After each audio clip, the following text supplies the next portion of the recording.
Devotional, Monday 21st of September.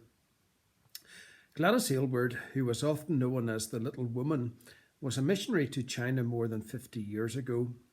You may have seen the film The Inn of the Sixth Happiness, starring Ingrid Bergman, which told the story of Gladys Aylward's life. When the Japanese army invaded China, she was forced to flee, but she could not leave behind the people she worked with.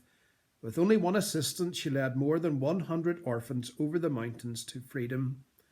During her harrowing journey out of war-torn Yangcheng, she grappled with despair as never before. And after a sleepless night, she faced the morning with no hope of reaching safety.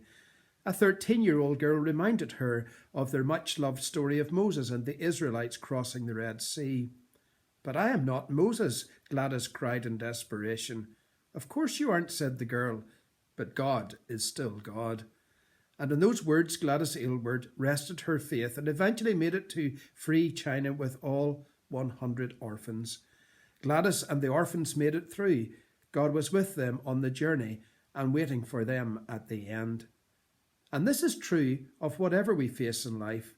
We may not be sure of where we will end up in life, but God is there ahead of us, waiting for us, just as God is with us on the journey. He is the God of the past, the present, and the future.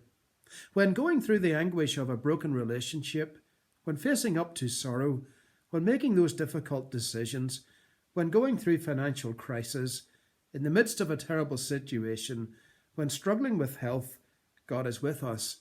And on the other side of the pain and hurt and the despair and the disappointment, God is there waiting for us. Just remember, when facing those problems of life, God is still God.